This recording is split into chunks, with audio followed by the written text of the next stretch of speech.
जय शिवराय मित्रांनो, आज आपण आलेलो आहोत मंगळवेढा तालुक्यातील पाटकळ या गावी, सोलापूर जिल्ह्यातल्या. आणि इथं आपण एक उमेशदादा दुधाळ यांच्या फार्मवर आलेलो आहोत आणि त्यांचं शेळीपालन पाहणार आहोत. तसंच त्यांचं इतरही जे काय पशुपालन आहे त्याच्याबद्दल माहिती घेणार आहोत. एक छोटासा आणि छानसा व्हिडिओ तुमच्यासाठी घेऊन येत आहोत. एक फार्म आहे, छोटा आहे, पण जनावरांची तुम्ही त्याच्या क्वालिटी बघा, कशी सांभाळणूक केलेली आहे बघा. अगदी बघून समाधान वाटण्यासारखी जनावर आहेत. या व्हिडिओमधून पूर्ण त्याच्याबद्दल माहिती घेणार आहोत. चला तर मित्रांनो, व्हिडिओ चालू करू. दादा नमस्कार. नमस्कार. तुमची थोडक्यात माहिती आपल्या दर्शकांना करून द्या. नमस्कार, माझं नाव उमेश बापू दुधाळ, राहणार पाटकळ, तालुका मंगळवेढा, जिल्हा सोलापूर. दादा आपला आता आम्ही फार्मवर आलेलो आहोत. आपल्या शेळ्या वगैरे बघितलेल्या आहेत. हे कधीपासून तुम्ही शेळीपालन चालू? मी आता ह्यामध्ये एक ते 1.5 वर्ष झालं यात काम करतो. शेळीपालनमध्ये बिटलमध्ये शेळी आमच्या वंशावळ आधीपासूनच आहे. पुरापर चालत आलेलं व्यवसाय. बिट्टल करून तुम्ही 1.5 वर्ष झाले. त्याच्या अगोदर आपल्या देशी शेळ्या होत्या. आता संख्या आहे त्याच्यात किती बिटल आहेत आणि किती देशी? यात टोटल 5 नग बिटल आहेत आणि 4 नग देशी शेळ्या आहेत. देशी शेळ्या आहेत. बरं. मग मी आता तुमचा एकंदरीत गोटा सगळा व्हिडिओ केला.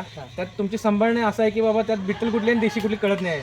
सगळ्या तब्येतीने एकसारख्या झालेल्या आहेत. काय त्याच्यावर म्हणजे त्याच्या मागचं काय तुमचं खुराक नियोजन किंवा आहार नियोजन कसं काय चारायचं? मी 40% वाळा चारा आणि 60% वाला चारा देतोय शेळ्यांना. आणि खुराक मध्ये गोळी पेंड, मक्का आणि सरके ह्याचा समावेश आहे माझा. बरं, या 24 तास आपल्या गोठ्यात असतात काय ना फिरायला किंवा दुसरं कुठे? पूर्ण बंदिस्त आहे. पूर्ण बंदिस्त शेळ्या आपल्या. बरं. मग आता तुम्ही एवढं पूर्वापार पिढ्यानपिढ्या तुमचं शेळीपालन चालत आहे, देशी शेळ्यामध्ये काम करताय. आता अचानक परत बिटलमध्ये जाण्याचा काय विचार आला तुमचा? बिटल म्हणजे सगळ्यात महत्वाचे, बिटलमध्ये वजन वाढ भरपूर आहे, मिल्किंग कॅपॅसिटी भरपूर आहे. जे आपण देशी शेळीमध्ये वजन वाढ किंवा मिल्किंग कॅपॅसिटी नाही, ती बिटलमध्ये आहे. आणि आपल्याला एक आवड बाहेरची राज्यातली आपल्याकडं असावतं म्हणून ती मी सुरुवात केली नादानं एक. पण आता पूर्ण मी त्याच्यावर काम करायला लागलो. आता दादा बिट्टलमध्ये येताना म्हणजे सुरुवातीला सुचलं कसं बिट्टलमध्ये जायचं किंवा कुठून तुम्हाला लक्षात आलं की बाबा बिट्टल जनावर आहेत, हे आपण पण करावं, असं कुठून लक्षात आलं? मी सगळ्यात महत्वाचा माझा गुरु म्हटलं तर परमेश्वर येडगे म्हणून आहेत. माझा आत्याचा मुलगा आहे, त्याच्याकडे ऑलरेडी आधी ब्रीड आहे. मी त्याच्याकडे बघितले आणि त्यानं मला सांगितलं की बाबा कर, ह्यात असा इन्कम आहे, भरपूर आहे, देशीपेक्षा चांगला आहे. मग मी त्याचं बघून मी त्याच्याकडून काही जनावर घेतली विकत, काय ऑर्डर दुसरीकडून पण घेतली आहे. कुठून खरेदी झाली तुमची? मी परमेश्वर दादाकडून थोडी, नामदेव आपले शिंदे दादा त्यांच्याकडून थोडी खरेदी, रोहित भाईकडून थोडी खरेदी केली. अशी रोहित पानसरे आपले त्यांच्याकडून खरेदी झालेली आहे. बरोबर. आता जो आपला एक आपण 5 महिन्याचा मेल दाखवला, 5 महिन्याचा ना, 6वा महिना चालू आहे म्हणतात, 5 महिने पूर्ण झालेले आहे. त्याच्याकडे बघितलं तर तो 5 महिन्याच्या वरचाच वाटतो. एवढं हे मिळालं, ते कुठून घेतलं आणि त्याचं काय काय म्हणजे आपल्या इथे मिळालं का? रोहित भैया पानसरे यांच्याकडून घेतला आहे. त्यांच्या एकटाचा मेल आहे तो. स्ट्रॉंग ब्लड नाहीचा आहे. आणि सगळ्यात महत्वाचं म्हणजे त्याची वजन वाढ, कानाची लेंथ, पायाचं गुण सगळं एकदम परफेक्ट गुण आहेत त्याचे. जबरदस्त. बरोबर. मग आता मला त्या पिल्लाचा विषय निघाला, त्याच्यातून विचारतो. तुम्हाला पहिला देशी शेळ्यांची पिल्लं होती ती तुम्ही विक्री करत होता, आता बिटलची पिल्ले होतात, त्याची विक्री करता. त्यात काय फरक काय जाणवलाय का तुम्हाला? लय अंतर फरक आहे. जलमताना देशीचे पिल्लो 1 ते 1.5 किलो 2 किलोच्या आसपास जलमतात, तर बिटलचे 2.5 ते 3 3.5 किलोचं जलमताना पिल्लू जलमतं. आणि वजन वाढात भरपूर फरक आहे. जे देशी पिल्लूचं 6 महिन्यात पिल्लू होत नाही, की बिटलचं 3 महिन्याच्या आसपास पिल्लू तेवढं होतं प्रॉपर मोठं. आणि विक्रीमध्ये म्हणलं तर देशीपेक्षा 2 पटीने 3 पटीने जास्त जातो.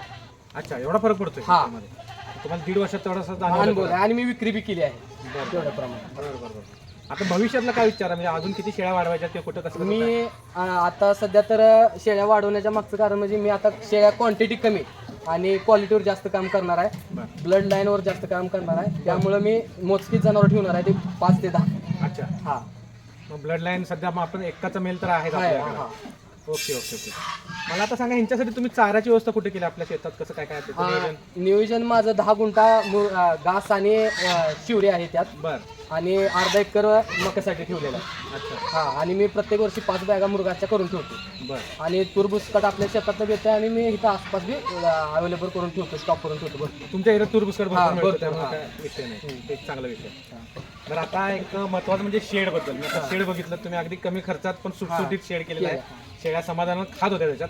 म्हणजे साधारण हे कधी केले शेड आणि काय खर्च शेड वगैरे? सगळ्यात महत्वाचं सांगायचं म्हणजे शेड ही घरासाठी बनवलेला आहे. बर. त्यातलं उर्वरित भाग शिल्लक राहिलेला त्याला जाळी मारली. अच्छा म्हणजे थोडक्यात एक 5 ते 10 हजार खर्च आला असेल मला शेड बाबतीत. अच्छा. नाही तर ऑलरेडी ही शेड पूर्ण मी घरासाठीच आहे माझं पूर्ण घरातच 2 खोल्या आपल्या घराच्या घराच्या आहेत, त्याला आहेत, लागून जे त्यात- जागा राहिल्या त्यात आपण- त्यातच शेड आहे. हा बरं एकदम कमी खर्चात केलेला आहे. आपण जास्त शेडवर पैसे लावण्यापेक्षा जनावर लावणार महत्वाचं आहे. नक्कीच नक्कीच चांगला आहे. आता आपलं शेळीपालन एकदम छान चालू आहे. मला जनावर बघून समाधान वाटलेलं आहे. म्हणूनच तुम्ही आलतो आपलं सहज आलतो. आज काय व्हिडिओ करायचं आलो होतो, बरोबर पण आहे. जनावरांची क्वालिटी बघितल्यावर व्हिडिओ करायचा मोह आवडला नाही आहे. बरं आता मला एक सांगा, शेळीपालन व्यतिरिक्त आपण काय आणि दुसरं काय करता? मी शेती करतो, सगळ्यात महत्वाचा माझा मुख्य व्यवसाय. बरं. त्यामध्ये दोडका, कारली, डाळिंब आणि मका अशी बरेच पिकं घेतो. बरं बरं बरं. हा साधारण किती शेती आहे आपली? मला 8 एकर शेती आहे. अरे वा. मग त्याच्यात हे फळभाज्या हा, वगैरे सगळं डाळिंब, होतं. बागायत वगैरे आहे. चालेल चालेल चालेल चालेल चालेल. मग एकंदरीत आपले जे नवीन लोक आहेत बिटलमध्ये यायला, तर तुम्ही पण नवीनच आला 1.5 वर्षात, तर नवीन लोकांनी बिटलमध्ये यायला हरकत नाही. नाही एकदम बिटल एक नंबर पर्याय आहे. त्यात कधीच तोट येत नाही. जे कोणी बोलतं की बाबा फॉर्म बंद होतं, 12 भानगडी काय काय होतं, ते जे सगळी चुकीचं आहे. सगळ्यात महत्त्वाचं म्हणजे बिटलमध्ये एक लय मोठा गैरसमज आहे की आपल्याकडे विक्री होत नाही. हां पर ती सगळी खोटी गोष्ट आहे. विक्री होती, भरपूर प्रमाणात मागणी आहे. आपण क्वालिटीवर आणि क्वांटिटीवर काम केलं तर आपल्यापासून विक्री 1% होणार. त्यासाठी सुरुवातीला अभ्यास करणं गरजेचं आहे. एकदम चांगले महत्त्वाचं. फार्म फिरायला पाहिजेत. हा. कुठं काय क्वालिटी जनावर मिळतात, बरोबर. कुठं रेट काय चालू आहेत, आपल्याला काय क्वालिटी पाहिजे, त्यासाठी योग्य रेट काय, हा सगळा अभ्यास करून याच्यात पडलं योग्य माणसापाशी गेलं पाहिजे तर आपण जनावर घ्यायला सगळ्यात फसवणूक महत्त्वाचं होणार नाही म्हणजे त्याच्यावर. आणि आपला एक गुरु ठेवला पाहिजे की बाबा त्याच्याकडून आपण डिटेल माहिती घेऊ शकू. बरोबर. असं पाहिजे. तर जर आपण अदर कुणाच्या तर जाणार, फसवणूक होणार, मग आपल्याला आपण त्या ब्रीडवर थोडक्यात नाव ठेवतो त्या ब्रीडला की बाबा ही ब्रीडच बाद आहे, तर आपल्याला झाली असती फसवणूक. ती चुकीच आहे. सगळं ब्रीड एक नंबर ब्रीड आहे. मिल्किंग कॅपॅसिटी, क्वालिटी सगळीकडे व्यवस्थित आहे. मित्रांनो, हा दादाने आपल्या छोट्या पिल्लांसाठी, करडांसाठी केलेला कप्पा आहे. त्याच्याबद्दल माहिती घेऊ दादा.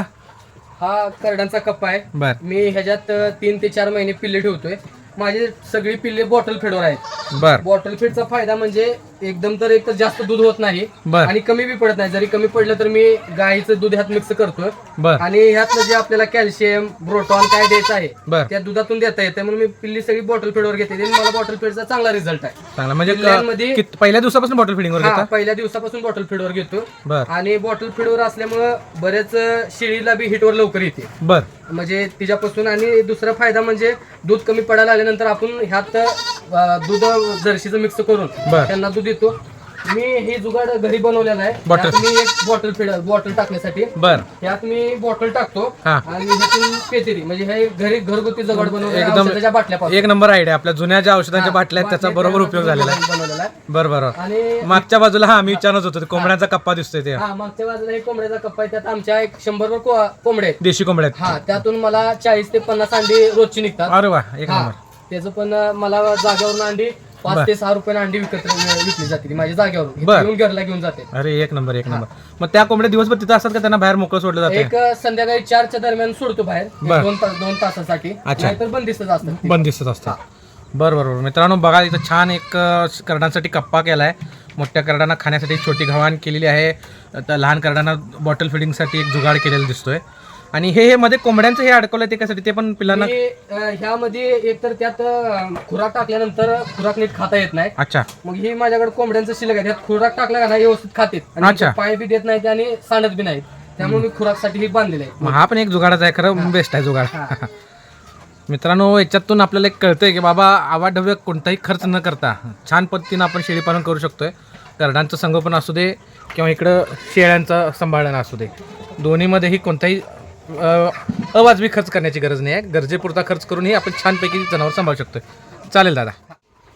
आता आपल्याबरोबर माझे पण गुरु म्हणा आणि दादांचे पण गुरु म्हणा परमेश्वर दादा आहेत, ज्यांनी दादांना पण सल्ला दिला की बाबा बिटलमध्ये ये किंवा त्यांना चांगली जनावरं कुठून घ्यायची, काय घ्यायची याच्याबद्दल सल्ला दिला. परमेश्वर दादा, थोडं तुमच्याबद्दल शेवट व्हिडिओचा तुमच्याकडून होते शेवट आमच्या व्हिडिओ. नमस्कार, माझं नाव परमेश्वर वेडगे. माझा फॉर्म आहे मंगळवेढमध्ये नंदूरला. आणि माझे पण गुरु आहेत. माझे गुरु कुमार साहेब आहेत. पण त्यात मी आपल्याला साथदार चांगले मिळाले. चांगले म्हणजे दीपक भाऊ आहेत, नामदेव भाऊ आहेत, रोहित भैया, लक्ष्मण डिंगरे, धनुभाऊ, हे बरेच जे आहेत आपले साथदार चांगले मिळाले. बाबा जनावरची काय क्वालिटी घेतली पाहिजे, काय केलं पाहिजे, काय असं डेव्हलप केलं पाहिजे, ब्रीडवर काम कसं केलं पाहिजे, त्यांनी चांगला सल्ला दिला. माझी पण अगोदर थोडी फसवणूक झाली, जनावर मला पण तसे असे मिळाले. पण मी थोडक्यात हे झालो, फॉर्म मी बंद नाही केला. मी आता उस्तकोण चांगली माझी नवीन खरेदी चालू आहे. काल मागच्या आठवड्यात रोहितबाईकडून एक चांगली फिमेल मी घेतली. अजून मी चांगल्या जनावर घेण्याच्या शोधात आहे मी. आणि असंच मला माझ्यापाशी जो कोण सल्ला विचारतो मी चांगलीच माहिती देतो. बाबा जनावर घ्या, चांगलं घ्या, क्वांटिटी घेण्यापेक्षा क्वालिटी घ्या. तोच महत्त्वाचा सल्ला आहे, ते सगळ्यात महत्त्वाचा आहे ते. त्यामुळे मग मी व्यतिरिक्त कोण बी असो, मला जे विचारली माहिती, मला जे योग्य वाटते ती माहिती सगळ्याला मी योग्यच देतो. चालेल. आता लवकरच आमची अपेक्षा की तुमचा फार्मचा व्हिडिओ करायला मिळावा. तुम्ही आता तुमचा फार्म ॲक्च्युली एक बिल्ड करायला लागला आहे, म्हणून आपण त्याच्यात तुमची खरेदी चालू आहे किंवा एक चांगली जनावरं तुम्ही निवडून घेत आहे. ज्यावेळी तुमचा तो मध्ये स्टॉक तयार होईल त्यावेळी आम्ही नक्की येऊ तुमच्या फार्मवर. 100% कधी पण या काय अडचण नाही. चालेल. तर मग दादा धन्यवाद, तुमच्या फार्मवर आज आलो, आम्हाला तुम्ही माहिती दिली आणि एक चांगला फार्म बघायला मिळाला आम्हाला. तुमचं धन्यवाद. तुमचा पाय आमच्या फॉर्मला लागलं सगळ्यात महत्त्वाचं म्हणजे. नाही चालेल. ओके. चला तर मग मित्रांनो, आजचा हा व्हिडिओ कसा वाटला मला नक्की कळवा. आणि दादाने हा जो गोठा बनवला आहे त्यांच्या राहत्या घराच्या शेजारी, तो छोटासा गोठा, तो कसा वाटला मला सांगा. आणि दादाने जी काही जनावरं सांभाळले आहेत त्यांची क्वालिटी कशी वाटली, मला तर फार आवडली क्वालिटी. त्यामुळेच मी व्हिडिओ करण्यासाठी गेलेलो नसतानाचा व्हिडिओ बनवलेला आहे. त्यामुळं नक्की आपल्याला हा व्हिडिओ आवडला असेल तर आपल्याला कमेंटमध्ये कळवा आणि आवडला असेल तर शेअर पण नक्की करा. तर चला मित्रांनो, पुन्हा भेटूया असा व्हिडिओ घेऊन. जय हिंद, जय महाराष्ट्र.